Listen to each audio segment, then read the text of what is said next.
Hello, my name is Benjamin Hart. I'm an American attorney and the managing director of Integrity Legal here in Bangkok, Thailand.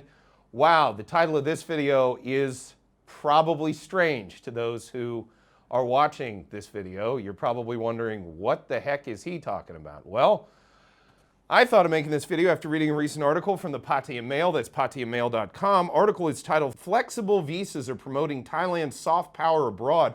And I made another video contemporaneously with this one where we discussed one visa particularly that we don't often discuss, the so-called media visa. But then this article just went down a very strange tangent, quoting directly, and I urge those who are watching this video, read this article in detail, get your own insight on it. That said, quoting directly, soft power has a long history of attempting to influence the support of foreigners, even though the term was unknown. Adolf Hitler, for example, encouraged the creation of a European Writers' Union to win support for the Third Reich during World War II.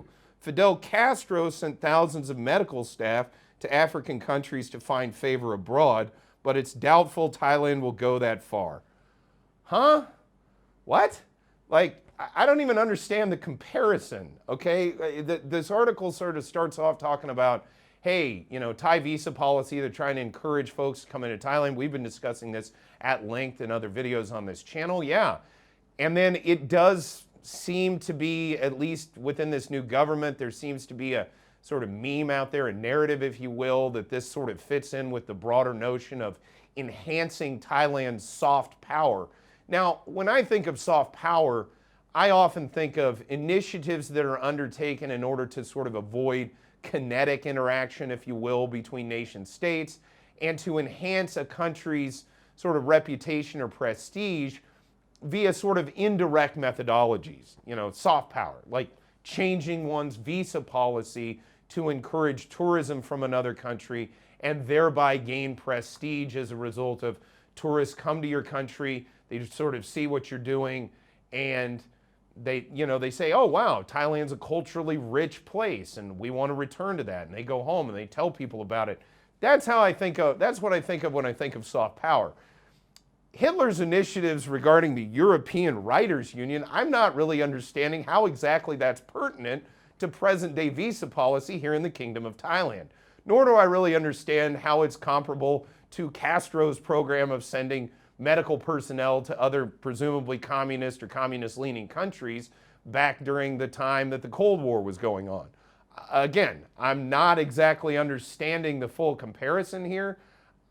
If I'm being honest, to my mind, this just looks truly like an apples to bowling balls analogy. It's an analogy that's not particularly logically consistent. I don't really understand what you know, at the time, the German Reichschancellor's policy toward European writers has to do with modern visa policy here in Thailand. So again, maybe I'm missing something. I'm happy to understand further insight perhaps in the comments below, although quite frankly, I'm really not interested in getting into any kind of a prolonged discussion about Hitlerian soft power initiatives.